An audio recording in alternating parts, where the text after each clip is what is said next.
Hey, Matt from Hidden Machine here with our seasonal channel update. I try to do one of these every season. I did one back at the end of January for our winter update, and now that we are clearly in the throes of spring, I'm ready for our next seasonal update. And I do these just to kind of give an overview of where the channel's at, where I'm at, where Jordan might be at.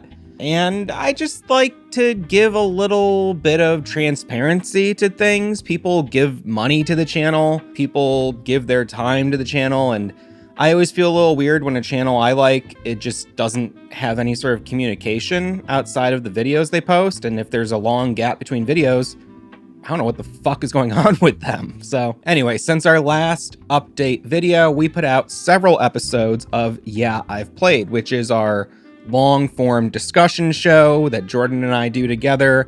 We are sometimes looking for another person to join in on these, but it's hard to do them remote with people. And I don't know many people locally who are willing to do something like play through MDK2 on a deadline. You know, I really deeply appreciate Jordan's enthusiasm for this project, which I had been trying to get off the ground well before Hidden Machine was even a thing.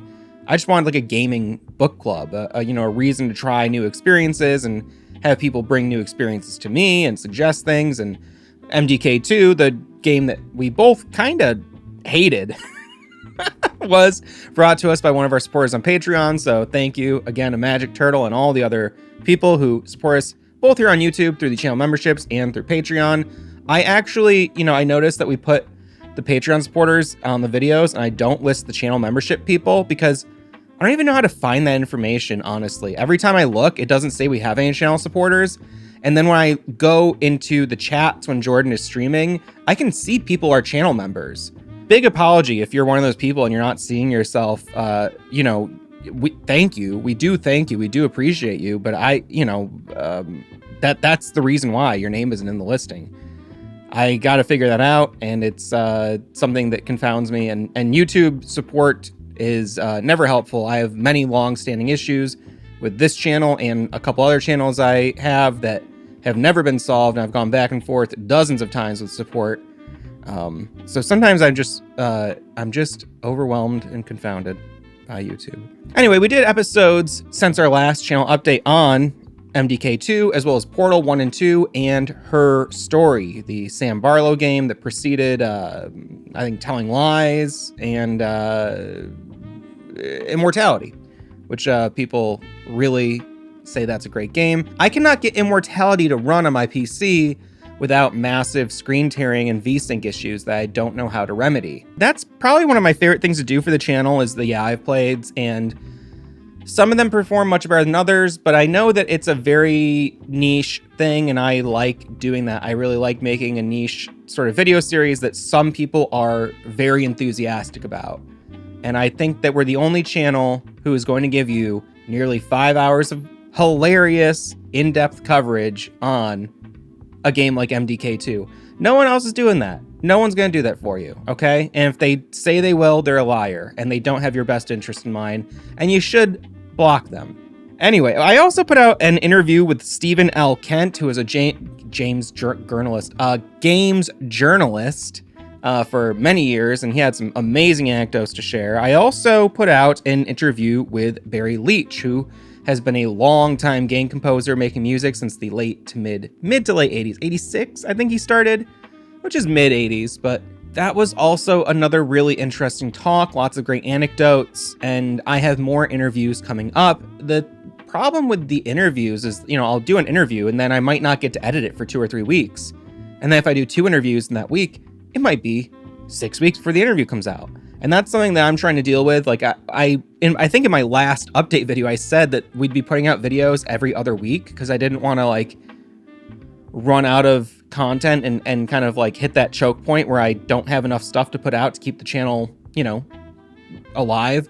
I've put out a video at least once a week, if not 2 a week since then, and I have no shortage of videos in the pipeline. So that wasn't as much of an issue as I thought it would be.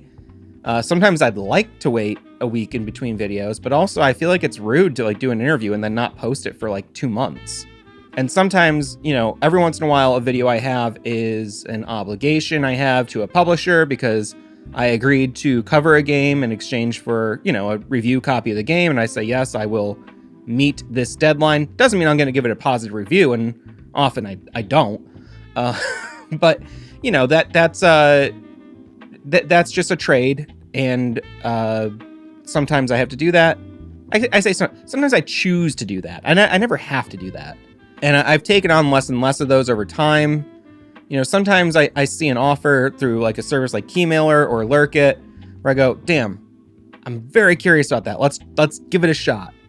Lately, I've opted for just streaming the games instead of creating actual video packages on them because for the most part, with maybe, you know, Tainted Grail, The Fall of Avalon being a rare exception, for the most part, these games don't always live up to my expectations, and it's hard to put the hours needed into a video for a game that I feel kind of so-so about. Case in point, Contra Operation Galuga. I was very stoked for that game, and then I played the demo. I go, ooh, I don't know. But then, lo and behold, who hit me up? Konami themselves sent their driver to my door. Oh, hello, Matthew, Mr. Hall. Yes. We have for you a key for Operation Galuga. Now, the game had been out for like 2 weeks at that point. And I said, and when I take these keys, I say, yes, I will make coverage. Maybe I will make coverage. No, I won't make coverage. I will play it and then decide if I'll do coverage. You know, it's not like a you have to do this kind of thing. It's, you know, you choose the terms. And usually I go, yeah, I'll make coverage, of course, because I'm a very caring, loving, giving person. And then, you know, a game like that comes along. I streamed it. I beat the game on easy mode in the stream, and that stream is going to be uploaded. An edited version of it will be on our second channel, the Hidden Machine Annex, which I'll speak on in a moment. And it was just a bummer. I thought the game kind of sucked. The channel started as mostly a game review channel. And then over time, I've always wanted to talk more in depth about games and also talk to people who make games. And that's become more the focus of the channel. And taking review keys doesn't make sense when you don't really want to make reviews. So I'm doing less and less and less of that. Although sometimes I go, well, god damn, I gotta try this out. And I don't mind trying it for free. You know what I'm trying to say? I don't think anybody would scoff at that. So, I don't know. I guess the long-winded point I'm trying to make is I'm having a hard time sometimes keeping up on getting the videos out in a timely fashion, but I think uploading more than once a week is probably overkill for a channel of our size. But I got so many videos in the backlog. And just to illustrate this, I posted a while ago, I have 40 in-progress Hidden Machine videos. Well, I'm going to my computer here. I have a project a folder called Video Projects. There's a subfolder in there called Hidden Machine In Progress Videos. I'm just going to share with you what I got here. I have hit Alan Wake cut content. So that is a long video on cut content from the first Alan Wake game. I actually brought other people on to do voiceover, and I have not finished the video yet. And it's been like 10 months, and I'm very sorry to anyone who contributed. The video will get done. I also have, the Barry Leach interview. That folder can be deleted. I have a folder on Dueling Firemen, one of my, lost media, I guess isn't the right way to say because the game was never fully completed, but it's one of my, holy grail type, I love this project so much. It was an FMV game, it had, Rudy Ray Moore, Steve Albini. It had a bunch of people in it, and I've been researching this game on and off for well over 20 years, and it's been something I've been so fascinated by, and I'd love to do a video on it eventually, but also I'm just kind of compiling as much information as I can find. I have a video that I started a while ago called Games I Want to See More Of. These are games that released trailers or demos and then kind of went silent. I think there's some interesting stuff in there. I have another video called Great Artists Steal. That was a working title. It's a little cringe. But it's just about some of the times that major franchises and major games have taken from very directly from their inspirations from other media. I have one called Hip Hop in Gaming. This has been a thing I've been working on for like a year or two. Long form research project on the history of hip hop music in gaming. And that's, something that's coming together. I have another video in progress about a game called Kowloon's Curse, Lost Report. I spoke to the main developer of that game not too long ago, putting together something. I'm not quite sure how that's going to come together just yet. I have a series I've been working on called Making the Case For, which this is kind of like a review series, but it's also an analysis where I take games that I think sometimes get a bad rap and I make the argument for them. And the first one that, I started, and I've got the script, I've got the footage, I just need to put it together, is Rogue Warrior, a game that I love. I love Rogue Warrior. I have another video on the history of microgames, and that's one that I really need to just push over the finish line. I have an interview with the developer of a VR game called Swivel that will be coming out probably one of the next videos we post. I have a long video on mobile games, on good mobile games. Mobile gaming is full of shovelware, and I, a while ago, started just compiling all the good mobile games I know about and tried to talk about them, and I think this is an interesting video. I have this abstract video on a game called Nyx Umbra, where I actually interviewed the developer briefly via email, and I haven't been able to figure out how to put the video together yet. I have another video on the history of a game called... the title is Extreme Paint Brawl, The Ultimate Combat Experience. I have a really interesting story to tell there, but I was in touch with the person who developed the game, and then they fell out of touch with me, and I kind of don't want to do the video if I can't talk to them directly for the video. Fingers crossed, that can still come together. I have another updated version of a Remedy Connected Universe video. I have a competitive Let's Play series that Jordan and I have started filming. I also have, and this is a video I'm not sure if I'm going to put out or not, because I don't know. I don't want people to take it the wrong way, but I noticed there's a lot of Hitler games on Steam, and I started to look into what those games are and why they exist. And I'm kind of curious, are people just trying to do something shocking, or are they doing something worthwhile about a notable figure in history? That's kind of like a very, violently optimistic sort of good faith take. No, these people are making exploitation games, but are they pro Hitler? Is this hate propaganda? Is this just using a taboo topic for shock and hopefully people buy the games? I think it's an interesting topic, but I'm trying to approach it in a way where people don't get the wrong idea. And so that's like a delicate one for me to navigate. I've also got a long deep dive, similar to my Obsidian deep dive retrospective I did, where I talked to some of the developers, and I talked about, the development of the game, the impact of it, the game itself, the plot, the legacy.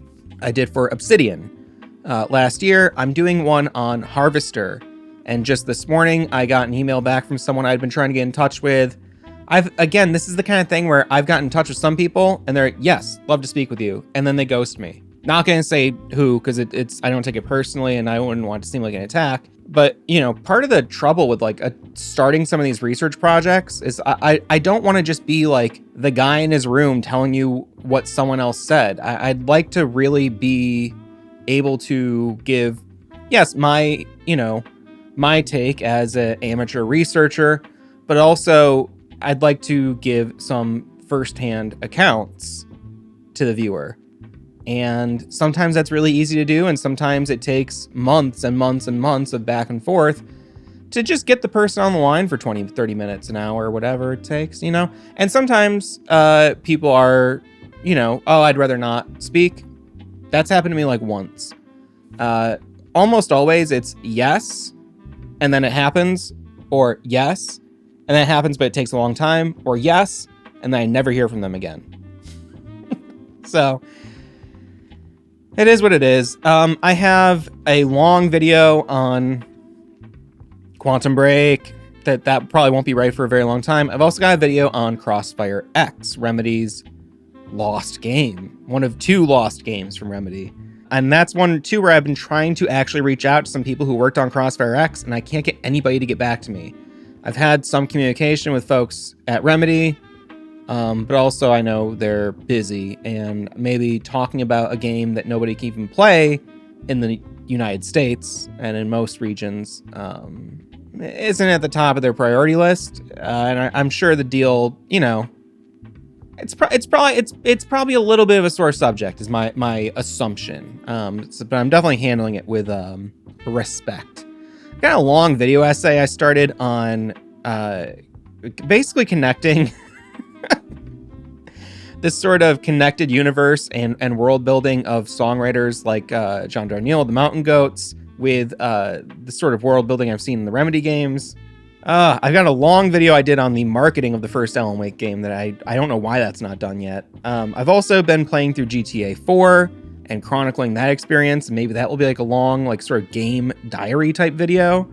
I started a script for a video about Adam Sandler and his relationship to gaming. A long form series on Duke Nukem that we actually filmed 2 episodes for and didn't put out. I don't want to talk about the other ones because they might not ever come out. But those ones I listed, they will find a way. And I'm kind of insane for taking on all these videos, and then, you know, it's probably stupid to like put it out there like, hey, I'm going to do this, and then not do it for like a year or 2. But also, like, you know, the channel has been steadily putting out videos pretty much on a weekly basis, if not more often than that. And I do all of the editing, and I've talked to people about editing for us, but I don't like their work. 1, 2, some people I have liked their work, but there are certain things that I like to see happen in our videos, and certain ways I like things done, and I don't know how to communicate that and not feel like I'm trying to like micromanage someone, and I haven't, you know, intellectually, emotionally figured out how to just let go and say, fuck it, let's have someone else edit it. I like an auteur type vision to things, and even though like I don't always, that's not really how these things always work, because I'm talking about other people's art in the first place, it's hard for me to let go of control. Now, it was, you know, no problem, like, you know, Andrew, or, you know, editing his own videos for the channel. If there was like another contributor, I wouldn't have any objection to them having their own videos, you know, edited but themselves. But, you know, to have a video I'm writing, I'm filming, I'm capturing the footage, I'm putting everything together, and then someone else edits it, it just feels weird to me. And maybe that's, you know, part of like me projecting kind of the ethics and ideals that were kind of like impressed upon me coming up in, you know, like a DIY punk and hardcore scene, and also like loving hip hop. Like I think it's really crazy whack when someone has a ghostwriter. You know, I feel like you should be doing your own stuff, and that should be your style, and you should put it out there as you. And no offense to anyone who, you know, uses an editor, but that's not what I'm about. And I never look down on anyone for doing it. In terms of videoing, if you got a ghostwriter and you're a rapper, I do look down on you. Even some of the greats have ghostwriters, and I go, that's corny. But also, you know, most of the people that do that kind of stuff, it's their job. I don't know, I do stuff for my job that I don't like, so whatever. We're not going to get to the bottom of this, but that's what is coming up for the channel. You know, I don't know if I said it, but also Jordan and I are playing through Half-Life 1 and 2, Black Mesa, the DLC episodes, the expansions for Half-Life. We're going to do a full, I've played retrospective on Half-Life now that we've done the Portal games. And there are other games we want to get into. We've talked about doing the Metal Gear Solid series. We've talked about doing the rest of the Silent Hill games. These are all games we want to cover. I also would like to do more obscure titles, more little one-offs. We have an episode on Soma coming out soon as well that I just forgot existed. There are a lot of projects that we've started. And beyond this, you know, I'm also active. You know, I work full-time. I have a relationship. I have 2 cats. I have a home. I'm a musician as well. I make a lot of music. I'm in a group called the Joint Commission. We've been putting out a new track every 2 weeks since maybe October last year. And I do lots of the mixing, mastering, production. Sometimes I get on the mic, not too often, but that's like a hip hop collective with myself and some other local MCs and producers. I'm also in a band with my brother-in-law. The band is called Austin and the In-Laws, and we're a country music band, and I write songs for that band, and we are going to be launching a Kickstarter campaign in May, I think, to try to raise funds for our first LP. We went to a really cool studio last year, I guess, late last year. I don't know when it was. I couldn't even say when it was. But a number of months ago, we did a record, and I love how it sounds, and we want to press it, and I'm very proud of it. And, that's also going to eat up a lot of time. Yeah, there's a lot going on, but I'm not stressed. I'm not like, oh, I do so much. It's like, personally, I like to have a lot of different, spinning plates, so I can kind of go like, let me eat some of this. Ooh, let me get some of this over here, And when I go, oh, I've had enough of that. Let me go back over here. You know what I mean? I like to bounce around different projects because, I don't know, all my relationships, for the most part, are kind of founded on creative collaborations. Not so much my relationship to my wife. No, we do have creative collaborations, but I like her for so much more than that. But most of my, my platonic friends, I should say, I'm tight with them because we make stuff together.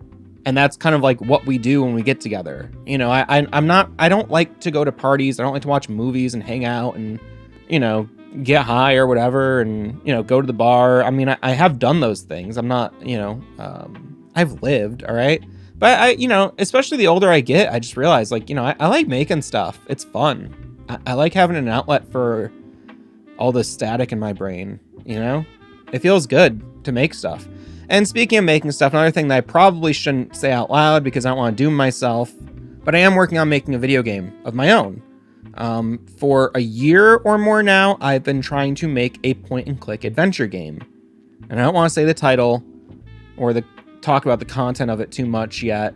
I'd say it's a mystery thriller, but with an absurdist kind of comedic tone, which I think might be akin to something like maybe like Twin Peaks seems to have like that kind of humor. But I don't think Twin Peaks is very good.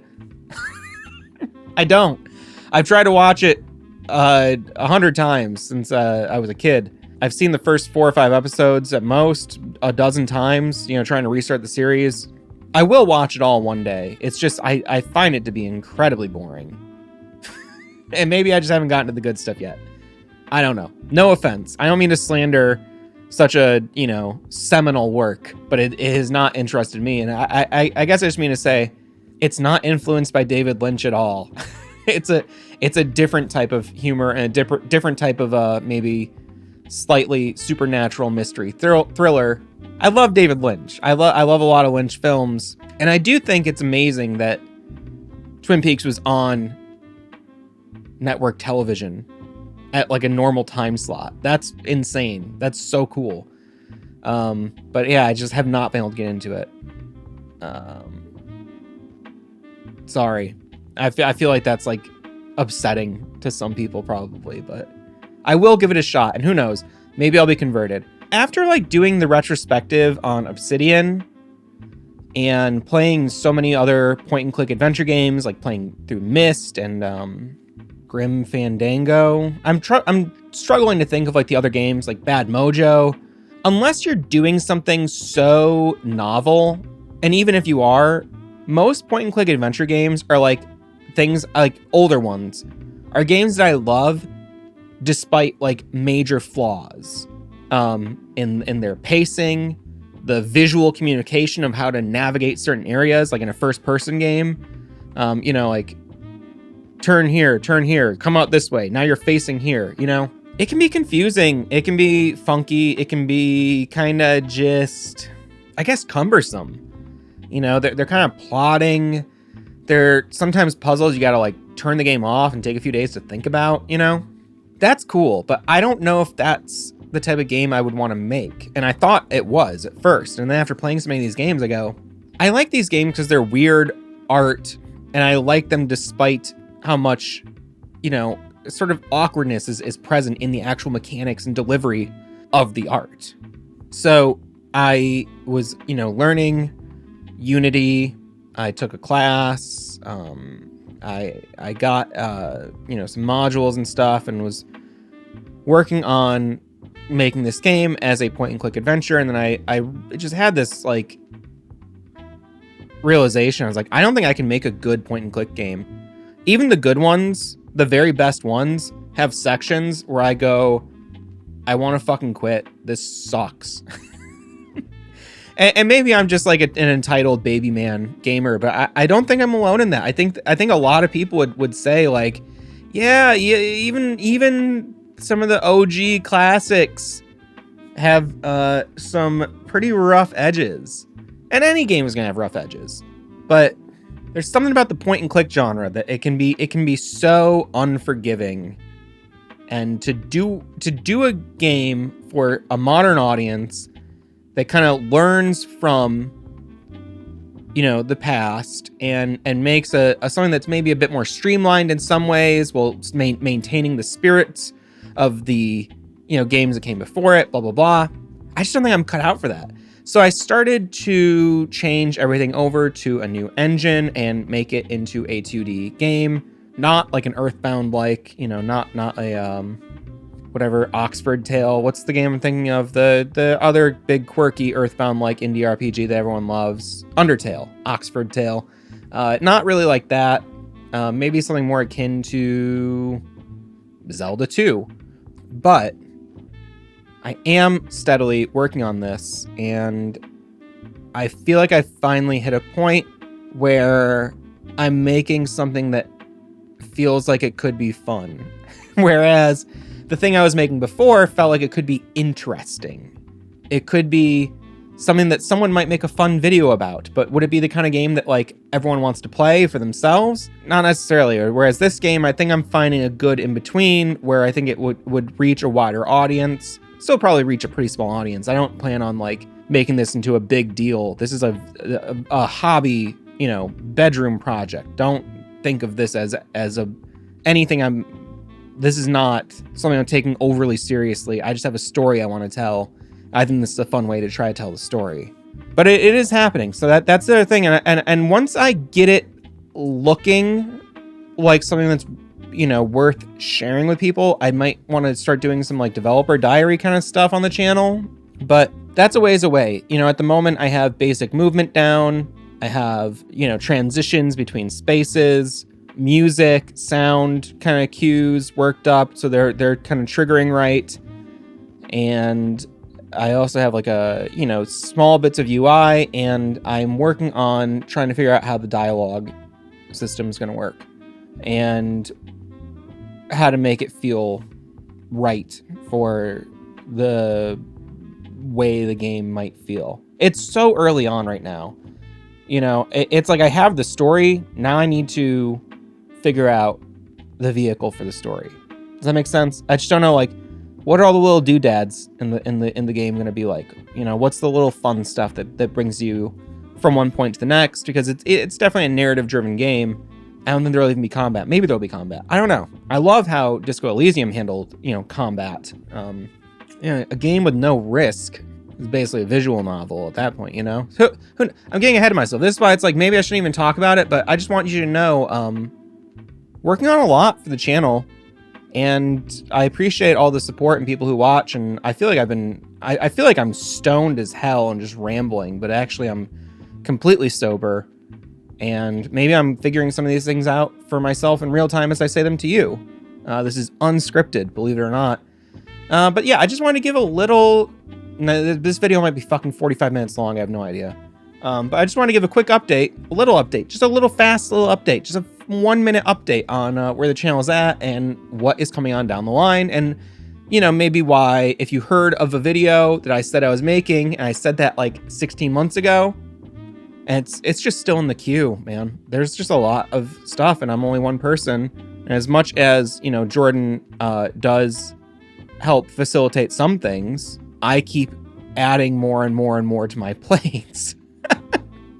Because I'm obsessed, okay? I'm obsessive. I'm very obsessive. There's no getting around it. I have been my entire life.